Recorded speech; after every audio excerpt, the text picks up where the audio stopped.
Ela entrou na minha vida para limpar a casa, e saiu destruindo meu casamento. Minha esposa contratou Sônia, a diarista brasileira perfeita. Eu nunca imaginei que aqueles olhares prolongados e toques acidentais escondiam um plano. Até o dia em que achei algo no lixo que virou minha vida de cabeça para baixo. A gente sempre acha que traição vem com perfume caro e jantares em restaurantes finos. Eu aprendi da pior maneira que ela pode vir de uniforme, com luvas de borracha e um sorriso de sim, senhora, tão falso que dói.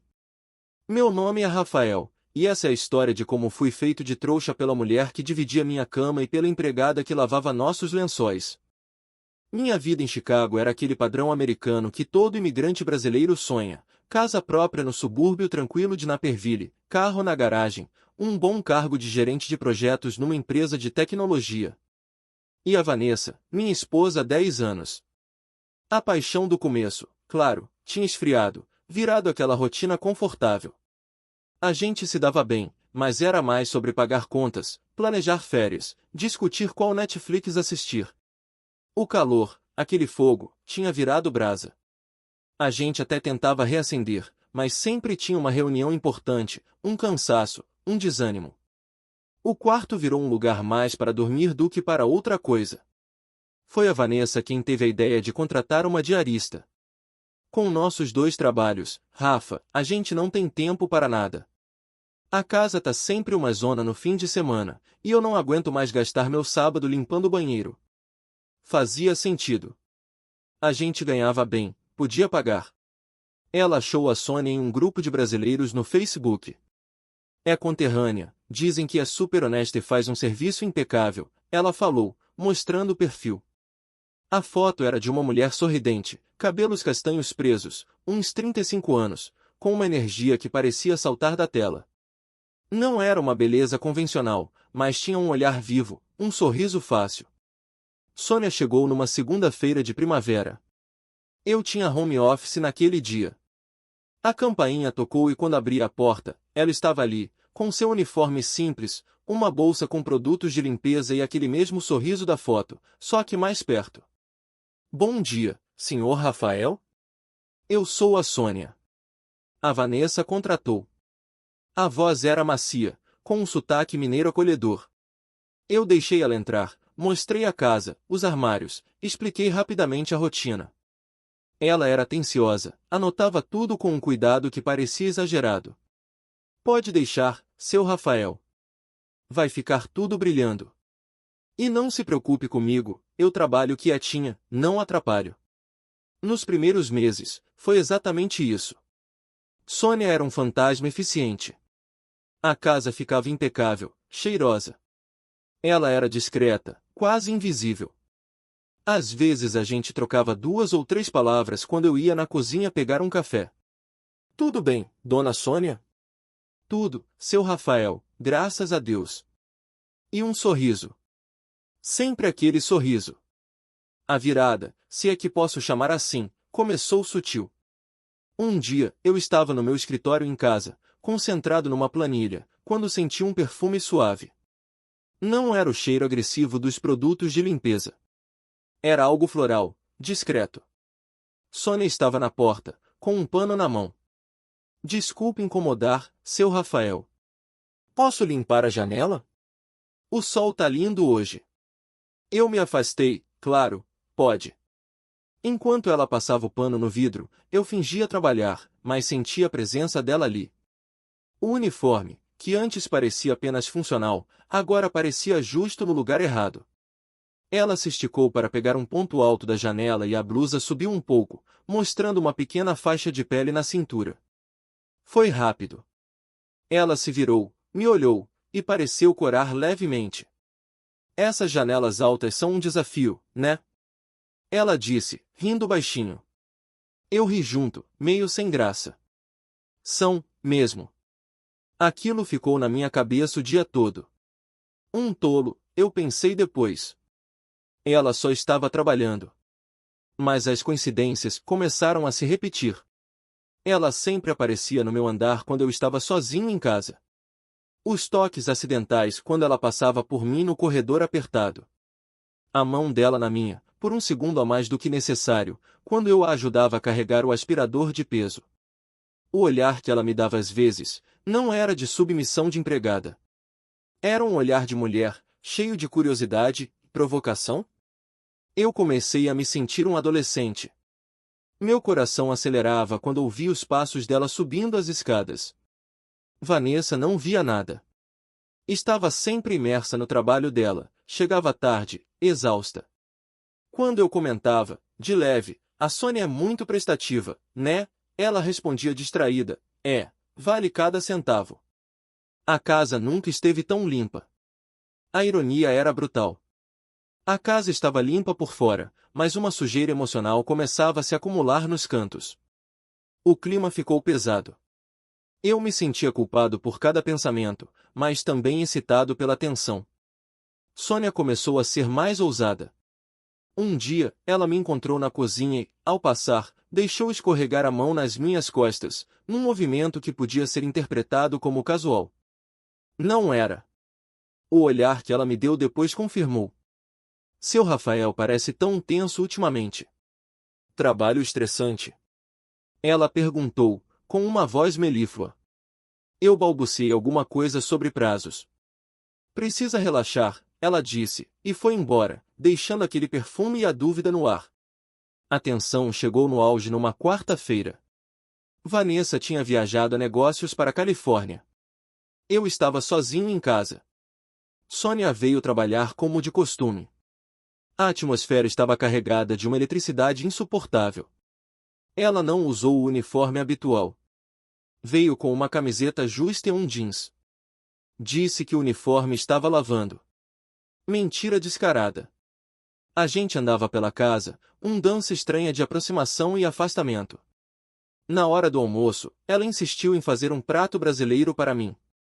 Você deve sentir saudade de uma comida com gosto de casa. Enquanto ela cozinhava, naquela cozinha enorme, a conversa fluiu.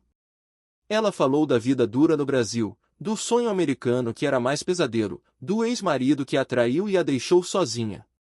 Eu falei da minha rotina, da solidão mesmo estando casado. Foi um daqueles momentos de intimidade vulnerável e perigosa. Quando terminamos de comer, ela se levantou para levar o prato. Ao passar por trás da minha cadeira, ela tropeçou ou fingiu tropeçar e suas duas mãos foram parar nos meus ombros, para se equilibrar. Ficou parada assim por alguns segundos. Eu podia sentir o calor dela, a respiração perto da minha nuca. Meu corpo inteiro ficou em alerta. A vontade de me virar e puxá-la para perto de mim foi um furacão. Mas alguma coisa, um último fragmento de lealdade ou simplesmente medo, travou meus movimentos. Eu engoli seco e disse, com a voz um pouco rouca, tudo bem, Sônia. Ela tirou as mãos devagar. Desculpe, seu Rafael. O piso é liso. Quando eu me virei para olhar para ela, seu rosto estava a centímetros do meu. Os olhos dela pareciam escuros, profundos. O silêncio foi absoluto. Ela se inclinou 1 milímetro, um convite claro. Eu recuei. Levantei da cadeira de um salto, quase a derrubando. Eu tenho uma reunião online.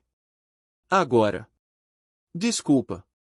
Fugi para o meu escritório e tranquei a porta, o coração batendo como se fosse sair pela boca. Passei a tarde inteira trancado, ouvindo os sons normais da limpeza dela, me sentindo um idiota monumental e um covarde. Horas depois, quando a coragem voltou e a casa estava em silêncio, eu saí. Ela tinha ido embora. A casa estava imaculada, como sempre. Mas no ar, parecia ter ficado o cheiro do perfume dela e o peso da oportunidade perdida. Me senti aliviado e profundamente frustrado ao mesmo tempo. Fui até a cozinha pegar uma água e vi que ela tinha deixado um bilhete em cima da ilha. Seu Rafael, voltei para casa. O almoço foi especial. Até semana que vem. Sônia. A letra era redonda, inocente. A mensagem, ambígua como tudo nela. Naquela noite, sozinho na cama de casal enorme, a falta da Vanessa nem doeu. O que doía era a confusão na minha cabeça. Eu estava atraído por Sônia? Claro que sim. Mas era real, ou era apenas a carência falando mais alto? E se eu cedesse, o que aconteceria? Eu destruiria meu casamento por uma diarista? A arrogância de achar que aquilo era sobre minha atração, minha decisão, era patética.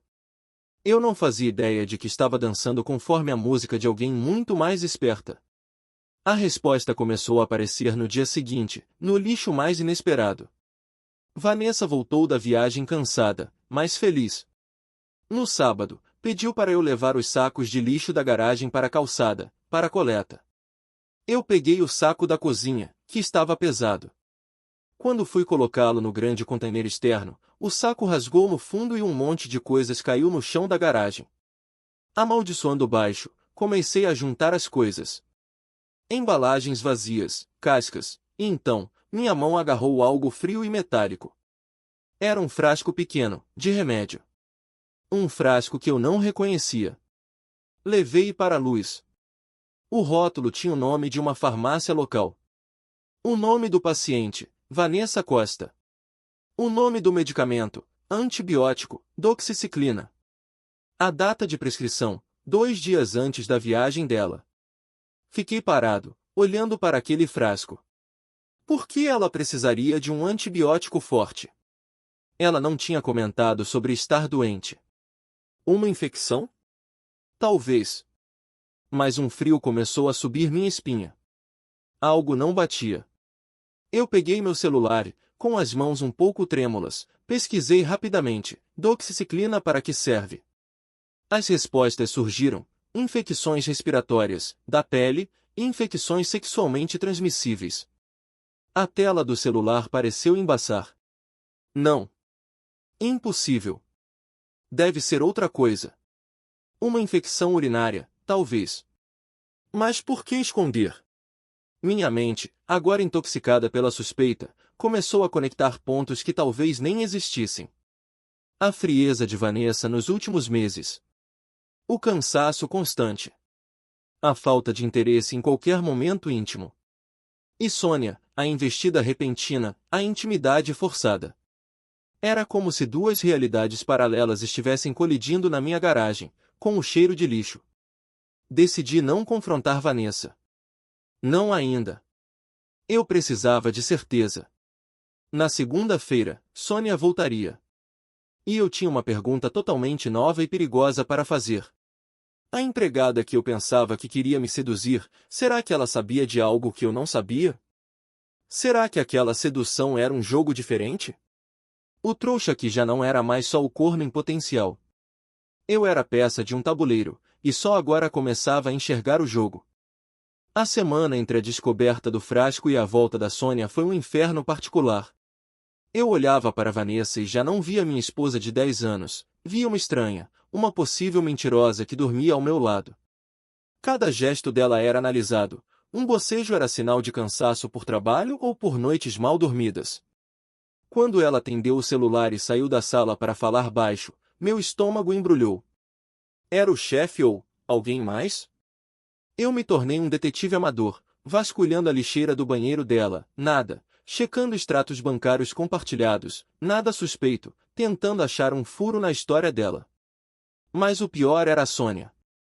Aquele bilhete dela foi especial, agora parecia uma arma. Será que ela estava tentando me avisar, de forma torta, sobre a Vanessa? Ou será que ela fazia parte do jogo? A ideia de que as duas pudessem estar de conluio era absurda. Mas a ideia de que eu era só um homem carente sendo enganado por 2 mulheres era humilhante demais para engolir. Segunda-feira chegou. Eu marquei uma reunião fora de casa para o período da manhã, mas cancelei na última hora. Precisava estar lá. Precisava encarar a Sônia com novos olhos. Quando ela chegou, pontual como sempre, parecia diferente. O sorriso estava lá, mas os olhos pareciam avaliar-me, medindo o estrago. Ela usava o uniforme de novo. Bom dia, seu Rafael. A Vanessa já foi trabalhar? Ela perguntou, pendurando a bolsa. Foi eu respondi, cruzando os braços. Sônia, preciso falar com você. Ela congelou por uma fração de segundo, depois relaxou o corpo, assumindo uma postura quase de desafio. Claro. Problema com o serviço. Não é sobre o serviço. Eu me aproximei, baixando a voz. É sobre você. E sobre mim. E sobre o que está realmente acontecendo aqui. Ela não recuou. Olhou nos meus olhos. Não sei o que o senhor quer dizer. Ah, sabe. A raiva e a confusão começavam a ferver. Todos aqueles toques, os olhares, a roupa diferente naquele dia, você estava me dando mole. Por quê? Porque eu sou o patrão carente. Ou porque você sabia que minha esposa estava me traindo e eu seria uma presa fácil. O rosto dela se alterou. A máscara da empregada dedicada caiu. Apareceu uma mulher mais velha, mais dura, com uma dor real nos olhos. Ela deu uma risada amarga. Preso fácil? Você, seu Rafael, é muito mais cego do que eu pensava. O que isso quer dizer? Eu exigi. Quer dizer que eu não estava tentando te seduzir. Ela cuspiu as palavras, saindo do personagem completamente. O sotaque mineiro suave tinha virado algo áspero e direto. Eu estava tentando te acordar. Tentando ver até onde você ia, se você era igual a todos os outros homens que trocam uma mulher que batalha por um pedaço de novidade.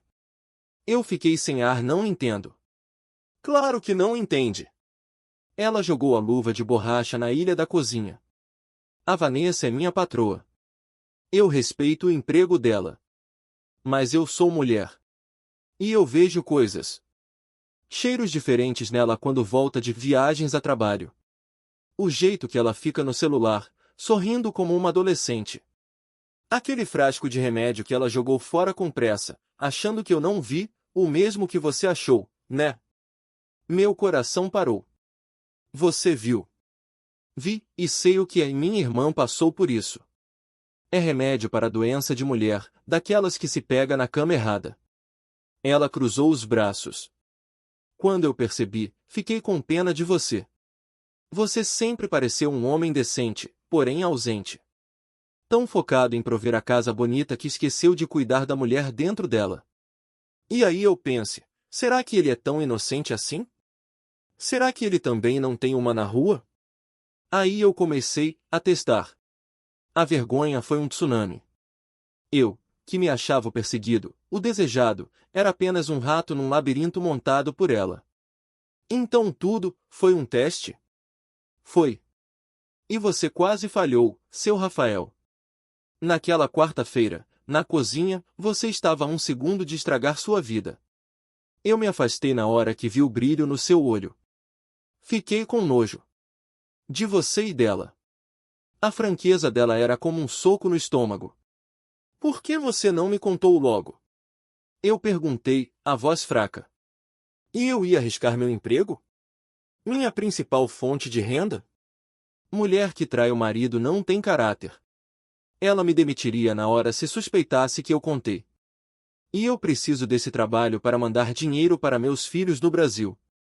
Ela olhou para o chão, e pela primeira vez, vi a mulher vulnerável por trás da fachada dura. Mas também não aguentava mais ver você andando pela casa como um fantasma, e ela vivendo uma vida dupla. É muito pesado carregar uma verdade dessas.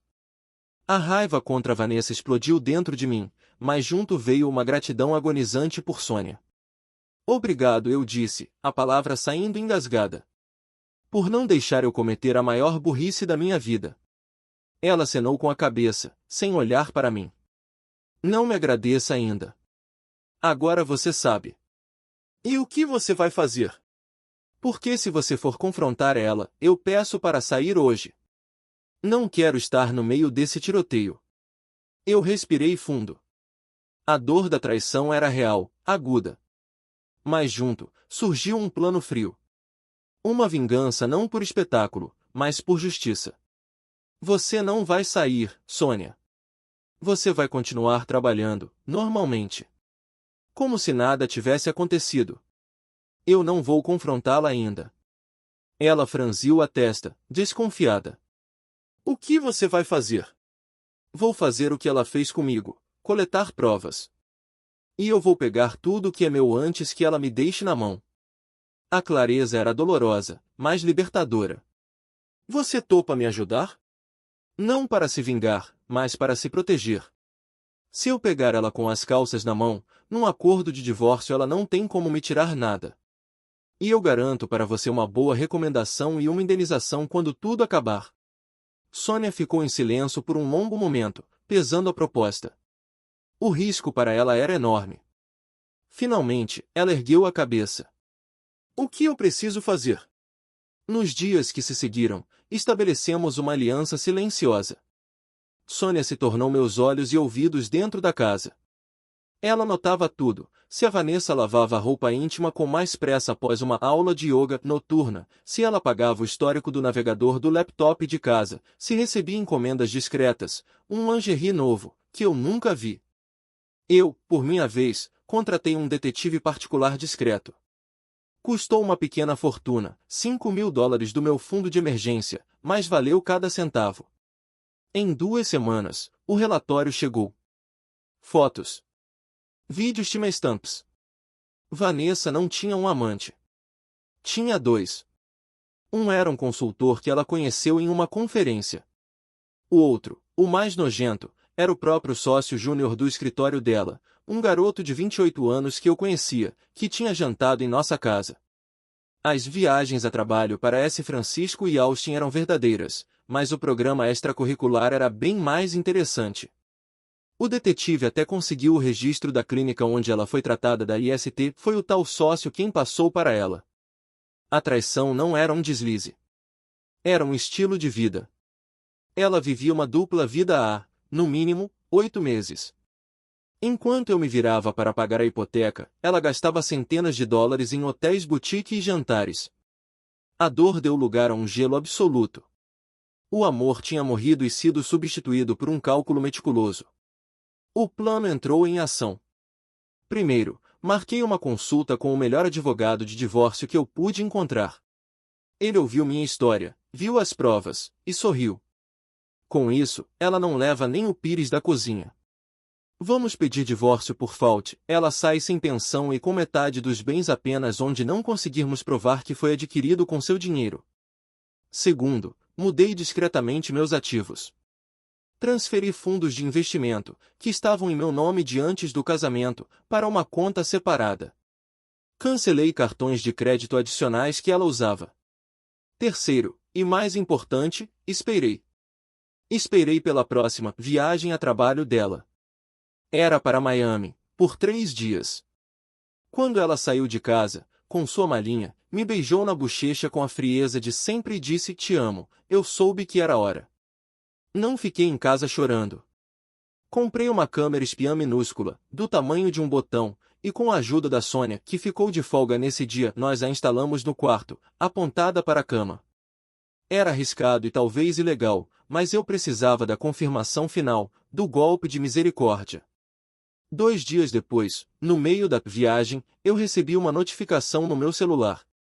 O aplicativo da câmera acionou por movimento. Eu abri, com as mãos suando. Era de noite nos Estados Unidos, mas naquele hotel de Miami, era início da noite.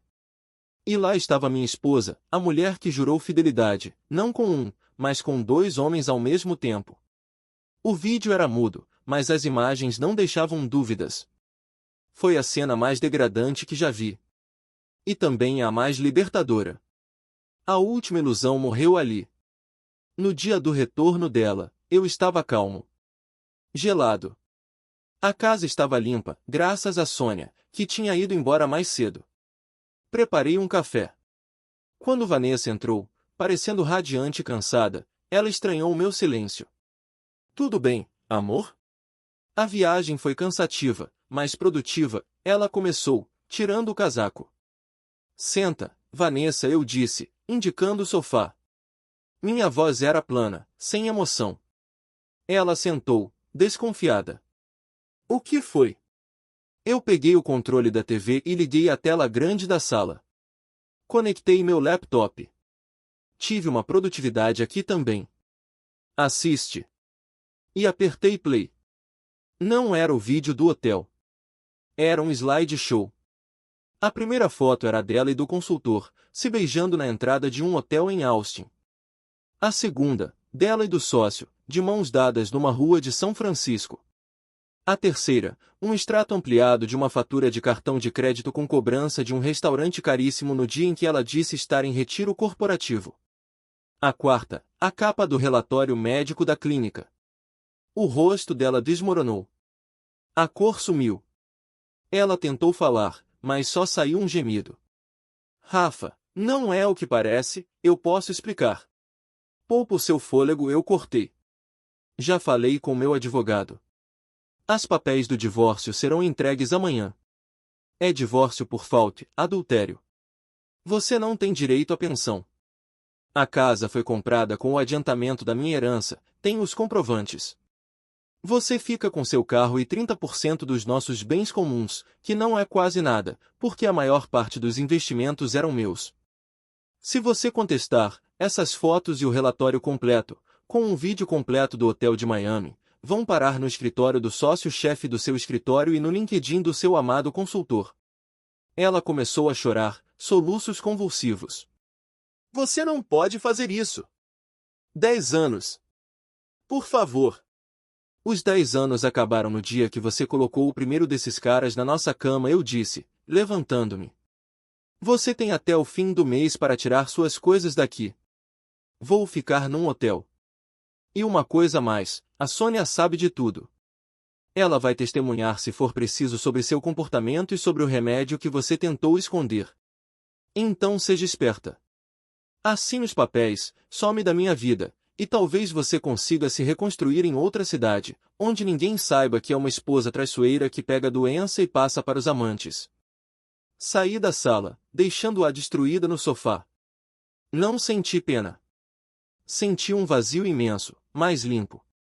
Como uma ferida infectada que finalmente foi aberta e drenada. A dor viria depois, eu sabia. Mas a humilhação, aquela eu já tinha deixado para trás. Na garagem, respirei o ar frio de Chicago pela primeira vez, sentindo-me dono de mim mesmo outra vez. No dia seguinte, quando busquei minhas malas no hotel, Sônia estava na casa, fazendo uma limpeza final. Ela me entregou um envelope. Ela está no quarto dos fundos, arrumando as malas. Parece um fantasma. Dentro do envelope, havia uma nota escrita à mão e $500 em dinheiro. Para a sua indenização e a recomendação prometida. Muito obrigado, Sônia. Você foi a única pessoa honesta nessa casa. Ela pegou o dinheiro, mas devolveu a nota. Guarde suas palavras. Vou precisar mais delas do que do dinheiro. E, seu Rafael? Ela fez uma pausa. Da próxima vez, seja mais presente. Nem toda mulher é como ela. Mas desatenção é a porta que a traição usa para entrar. E com essa lição final, ela foi embora, fechando a porta da casa pela última vez. Eu fiquei ali, na sala vazia e impecavelmente limpa, olhando para as paredes que guardaram tantas mentiras. O capítulo tinha terminado. E o próximo, embora incerto, pelo menos começaria com a verdade.